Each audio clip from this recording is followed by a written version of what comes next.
Hello everyone. आज की इस वीडियो सेशन में हम लोग बात करने वाले हैं ट्रांसलेशन की। और ये जो ट्रांसलेशन आज की वीडियो सेशन में होने वाले हैं, ये थोड़ा सा अनोखा ये ट्रांसलेशन होने वाला है। आज हम लोग बात करेंगे कि जो कंपनियों के जो एडवर्टीजमेंट्स निकलते हैं, तो एडवर्टीजमेंट्स में जो मेन जो पंच लाइन होता है, आप उसको कह लीजिएगा कंपनी का मोटो, कंपनी का आदर्श वाक्य, उनके इंग्लिश ट्रांसलेशन कैसे बनते हैं।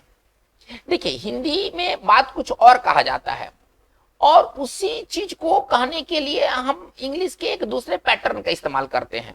जो विज्ञापन की जो ट्रांसलेशन होते हैं इंग्लिश में, वो बहुत ही छोटे होते हैं, लेकिन जितने छोटे होते हैं उतने ज्यादा असरदारक भी होते हैं। कंपनी का ये मतलब प्रयास होता है कि जो पंच लाइन है या उसका आदर्श वाक्य बहुत लंबा ना हो, छोटा हो लेकिन इफेक्टिव हो। तो आज के इस वीडियो सेशन में हम लोग कुछ इंटरेस्टिंग पंच लाइन लेकर के चलेंगे और उनके ट्रांसलेशंस को देखेंगे कि उनका ट्रांसलेशन इंग्लिश में कैसे होता है, वर्ड का कैसे यूज किया जाता है। उसी बड़े से बात को कहने के लिए हम कैसे छोटे वर्ड का यूज करेंगे, आज के ट्रांसलेशन में हम लोग इसी चीज को देखने वाले हैं। बिल्कुल, मतलब आपको लगेगा कि हिंदी कुछ और है, अंग्रेजी कुछ और है, लेकिन जो भाव है, जो दोनों का जो भाव होगा इंग्लिश वाक्य का और हिंदी वाक्य का, वो एकदम सेम होगा। तो चलिए देखते हैं। पहला हमारा जो पंच लाइन है वो है आपके भरोसे की बैंक। देखिए, ये पीएनबी का पंच लाइन है। अगर आप पीएनबी पंजाब नेशनल बैंक का अगर आप एड वगैरह देखिएगा ना, तो इसमें वो होता है, हिंदी में भी वो लिखता है और इंग्लिश में भी उसका होता है। अब यहाँ पर वर्ड का गेम खेलना है, हमें यहाँ पर वर्ड का गेम खेलना है। देखिए, एक बैंक जो नाउन है, तो बैंक एक वित्तीय संस्था हो गया। पहले आप इस चीज को समझिए, बैंक जब नाउन है तो बैंक का मतलब कोई वित्तीय संस्था हो गया। और यही बैंक जब वर्ब के रूप में काम करता है अपॉन लेकर के, तो फ्रेजल वर्ब का काम करता है। तो बैंक अपॉन का मतलब होता है भरोसा करना, निर्भर होना उस चीज पर, उस पर भरोसा करना। चलिए, अब आपके भरोसे की बैंक का अंग्रेजी देखिए। अब बनाने के लिए तो कई तरह से बना सकते हैं, लेकिन ये जो पंच लाइन के जो इंग्लिश होते हैं एकदम फिक्स होते हैं, उनमें किसी तरह का परिवर्तन हम नहीं कर सकते हैं। ठीक है, अब इसको कैसे लिखेंगे? आपके भरोसे की बैंक, द बैंक। देखिए, ये बैंक जो है ये वित्तीय संस्था वाला बैंक है, ठीक है ना, जिसमें हम लोग जाते हैं। द बैंक है ना, you can, the bank you can bank upon. देखिए, ये वर्ड का यूज किया गया है, ठीक है ना, ये वर्ड का यूज किया गया है। एक बैंक वित्तीय संस्था है और एक बैंक अपॉन का मतलब होता है भरोसा करना। तो आपके भरोसे की बैंक, अगर आप पीएनबी अगर आप जाते हैं कहीं भी, बैंक पीएनबी का एड वगैरह देखते हैं, तो आपको हिंदी और अंग्रेजी में सेम लिखा हुआ मिलेगा। हिंदी में भी यही लिखा हुआ मिलेगा, आपके भरोसे की बैंक, और उसका इंग्लिश भी वही होगा, the bank you can bank upon. आप इसमें कोई सुधार नहीं कर सकते हैं, ये सब फिक्स हो गया।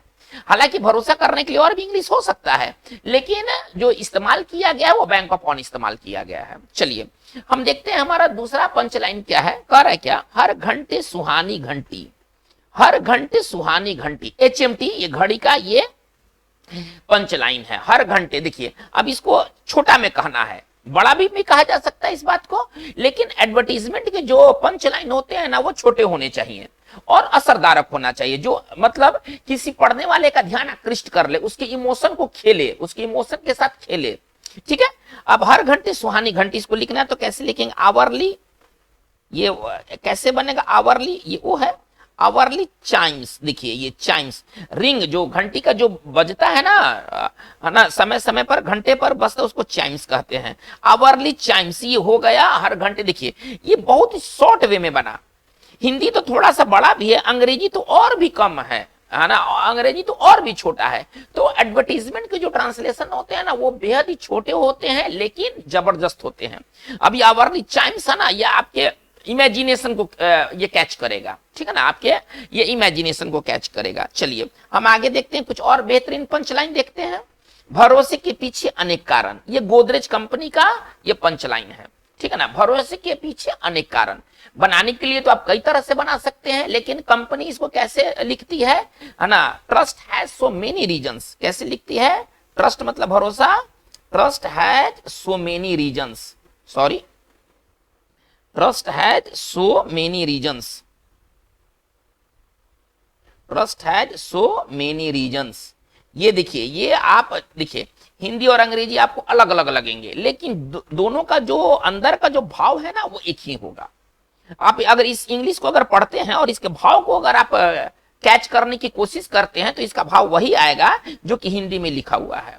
चलिए, कह रहा है क्या, फिक्र किसे जमाने की, ये ओसवाल का है, ठीक है ना, ये ओसवाल का ये पंचलाइन है। फिक्र, कौन फिक्र करता है ना, फिक्र किसे जमाने की। अब यहां पर देखिए, जमाने के लिए आपको अंग्रेजी नहीं खोजना है, फिक्र के लिए अंग्रेजी तो बहुत सारे हो सकते हैं, लेकिन इसको कैसे बेहतर वे में लिखा जाना चाहिए। फिक्र किसे जमाने की, देखिए एक होता है damn, give someone no damn, यानी कि परवाह नहीं करना, आप ऐसे समझिए, ठीक है ना। तो आप इसको कैसे लिखेंगे, हु गिव्स अ डैम, है ना, फिक्र किसे जमाने की, यानी कि कौन फिक्र करता है, हु गिव्स, है ना, हु गिव्स ए डैम। चलिए, ये हो गया आपका फिक्र किसे जमाने की, हु गिव्स ए डैम। चलिए हम आगे बढ़ते, बजाज का कोई मुकाबला नहीं, ये बजाज स्कूटर का ये पंचलाइन है, बजाज का कोई मुकाबला नहीं, ठीक है ना। तो इसका मतलब क्या है, इसको आप ऐसे लिख सकते, यू कैन नॉट बीट, है ना, you can not beat Bajaj. देखिए ऊपर का भाव जो है और नीचे का भाव सेम है, you can not beat Bajaj, आप बजाज को हरा नहीं सकते हैं, बजाज का कोई मुकाबला नहीं। चलिए, बुलंद भारत की बुलंद तस्वीर, ये आप हमेशा देखिएगा कि ये टेलीविजन में भी आता है, बुलंद भारत की बुलंद तस्वीर, तो एक दूसरा बोलता है हमारा बजाज, तो बुलंद भारत की बुलंद तस्वीर ये बजाज ऑटो का ये पंचलाइन है, ठीक है ना। अब इसको आप कैसे लिखेंगे, बुलंद भारत की बुलंद तस्वीर, द ग्रेट इंडियन, कैसे लिखेंगे, द ग्रेट इंडियन, इसका इंग्लिश कैसे बनेगा, द ग्रेट इंडियन स्पिरिट। देखिए हिंदी आपको और अंग्रेजी दोनों आपको भिन्न भिन्न नजर आएंगे, लेकिन ये दोनों एक ही मीनिंग को कह रहे हैं, हमें पहले इसको समझना है। एडवर्टीजमेंट के जो ट्रांसलेशन होते हैं वो शॉर्ट होते हैं परंतु इफेक्टिव होते हैं। चलिए नंबर 7 में आते हैं, नई दिशाएं नई आशाएं, ये आईटीसी लिमिटेड है ना कंपनी का है, नई दिशाएं नई आशाएं। चलिए बहुत ही छोटा में है और असरदारक है। अब इसको हम कैसे लिखेंगे, नई दिशाएं नई आशाएं, न्यू होरिजिन्स, है ना, न्यू होरिजोन्स न्यू होप्स, न्यू होरिजोन्स, है ना, न्यू होरिजोन्स न्यू होप्स। चलिए ये हो गया हमारा, है ना, नई दिशाएं नई आशाएं। चलिए आपका शानदार हम सफर, हीरो होंडा बाइक का ये पंचलाइन है, you have got a good, है ना, कैसे इसको लिखेंगे, you have got a good, ठीक है ना, थिंग गोइंग। देखिए ये एकदम मतलब इडियोमेटिक एक्सप्रेशंस में लिखा है, you have got a good thing going, ये हमारा रहा हीरो होंडा बाइक कंपनी का एड इंग्लिश में। चलिए उम्र से क्या घबराना, है ना, ये पॉन्ड्स क्रीम का ये पंचलाइन है, उम्र से क्या घबराना। अब देखिए यहाँ उम्र के लिए एज नहीं लिखा गया है ना, यहाँ उम्र के लिए बर्थडे लिखा गया है, मतलब जब जन्म दिवस आता है तो आपका उम्र आगे बढ़ता है। उम्र को यहाँ एज से नहीं, उम्र को थोड़ा सा देखिए आपको यूनिक स्टाइल में लिखना है ना, ऐड आपको यूनिक स्टाइल में देना है, वो घिसा पिटा। अब जैसे कि हम लोग नॉर्मली क्या जानते हैं, उम्र का अंग्रेजी एज होता है, लेकिन आपको थोड़ा सा वर्ड के साथ यहाँ प्ले करना है, वर्ड के साथ आपको खिलवाड़ करना है, आपको इसके लिए थोड़ा सा नोवेल्टी चाहिए, है ना, वाक्य में नोवेल्टी चाहिए। चलिए, who is afraid of birthdays, इसको कैसे लिखेंगे, उम्र से क्या घबराना, हु इज, ठीक है ना, who is afraid of birthdays. देखिए उम्र के लिए एकदम अलग से आप, है ना, आप यहां तक सोच नहीं सकते हैं कि उम्र के लिए हम बर्थडे का इस्तेमाल करें, लेकिन एड कंपनियां जो हैं वो करोड़ों करोड़ों एड पर खर्च करती हैं और उनके पास दिमाग भी होते हैं, ठीक है ना, वो बहुत ही इफेक्टिव वो एड बनाते हैं। चलिए, पड़ोसियों की जले जान आपकी बढ़े शान। देखिए हिंदी क्या लाजवाब है, पड़ोसी जलेंगे आपकी शान बढ़ेंगे, ये किस कंपनी का ये पंचलाइन है, तो ये ओनिडा टीवी के लिए है, ठीक है ना, पड़ोसी की जान जलेगी और आपकी शान बढ़ेगी। चलिए इसको कहते हैं इनवी, इनवी का मतलब जलन, नेवर्स इनवी, इसको हम कैसे लिखेंगे, नेवर्स इनवी, नेवर्स मतलब पड़ोसी, ठीक है ना, इसको हम ऐसे लिखेंगे नेवर्स इनवी, ठीक है ना। चलिए पड़ोसी की इनवी होगी, ईर्ष्या होगी, और आपका क्या, ऑनर, आप उसके मालिक हैं, आपने ओडिना टीवी खरीदा तो आप उसके मालिक हैं, तो नेवर्स इनवी ऑनर्स प्राइड। देखिए ऑनर मतलब होता है मालिक, ऑनर्स प्राइड, और आपका गर्व बढ़ रहा है टेलीविजन खरीदने से। चलिए ये तो है पड़ोसियों की जले जान आपकी बढ़े शान, ये किसका है, ओनिडा टीवी का है। आइएगा वस्तुतः अविनाशी, वस्तुतः का मतलब अविनाशी, कभी इसका विनाश नहीं होगा, और ये पूमा पलाई का ये पंचलाइन है, वर्चुअली इंडेस्ट्रक्टिबल, छोटा में जबरदस्त, वर्चुअली मतलब वस्तुतः इंडिस्ट्रक्टिबल, है ना, जो कि टूटे नहीं, जो फूटे नहीं, है ना, वर्चुअली इंडेस्ट्रक्टिबल है, जबरदस्त ये पंचलाइन है। ठीक है ना, छोटा में बहुत ही जबरदस्त, यानी कि ये कभी टूटने फूटने वाला पलाई नहीं है, पुआ पलाई, ये कहना चाहता है। चलिए, जोड़ी अनोखी मेल अनोखा, ये विल्स कंपनी का ये पंचलाइन है, जोड़ी अनोखी मेल अनोखा, ठीक है ना। मेड फॉर ईच अदर, देखिए हिंदी का अंग्रेजी बिल्कुल अलग है, मेड फॉर ईच अदर, है ना, ये है आपका इंग्लिश का कमाल, मेड फॉर ईच अदर। चलिए, जोरदार खबर लिख का डर नहीं, ये किसका है, नोविनो कंपनी का है, नोविनो जो बैटरी बनाती है। जोरदार खबर, ग्रेट न्यूज, कैसे लिखेंगे, ग्रेट न्यूज, जोरदार खबर, है ना, लिख का डर नहीं, नो लिक्स, देखिए ना जबरदस्त, ये इसका अंग्रेजी इसी तरह से बनेगा, आप इसमें कोई भी तरह का हेर फेर नहीं कर सकते हैं। अगर इस एड का अगर आपको अगर बनाना है इंग्लिश, तो एकदम इसी तरह से ये फिक्स है ना, कंपनियां इसी तरह से निर्माण करती है। अगर आप इन कंपनियों के वेबसाइट पर जाइएगा तो आपको इसी तरह के ट्रांसलेशन आपको देखने को मिलने वाले हैं, ठीक है। चलिए, नंबर आते हैं 14 में, सिर्फ नवीनो ही कर सकता है ऐसा कमाल, ये नवीनो के बारे में कहा गया है, ठीक है ना, नवीनो का ये पंचलाइन है। ओनली नवीनो कुड हैव, ऐसे बनेगा, ओनली नवीनो, ओनली नवीनो could have done it all, है ना। चलिए, ये नोविनो कंपनी का ये पंचलाइन है।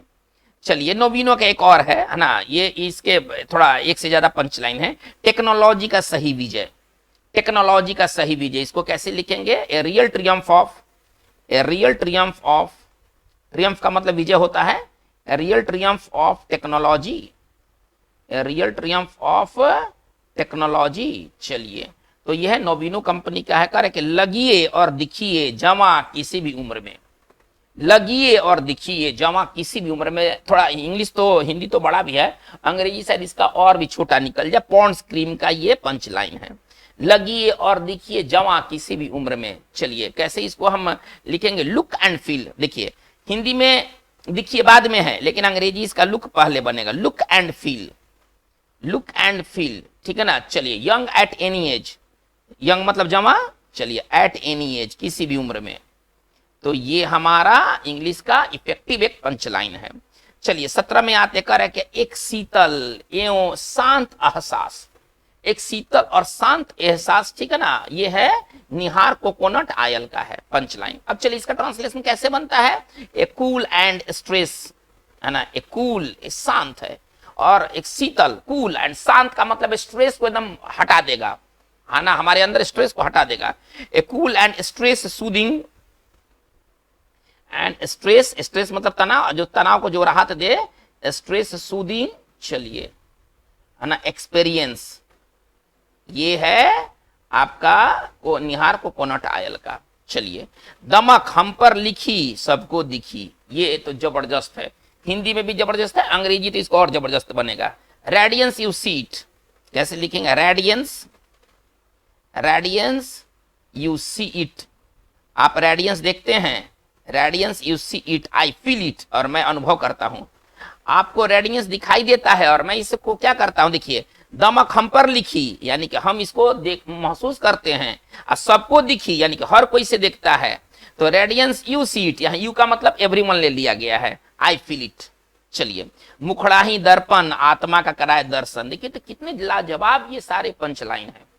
करे कि मुखड़ा ही दर्पण है, ठीक है ना, और आत्मा का कराए दर्शन, ये HMT का है। सम फेसेस, है ना, इसको कैसे लिखेंगे, some faces as you see, as you can see, ठीक है ना, हैव कैरेक्टर, देखिए आत्मा के लिए वर्ड है इस्तेमाल, वो आत्मा परमात्मा व सोल नहीं, कैरेक्टर का मतलब आप किस चरित्र के हैं, है ना, वो आपके चेहरे से दिखाई देता है, ठीक है, और उसको आत्मा कहा गया है। Some faces as you can see have character.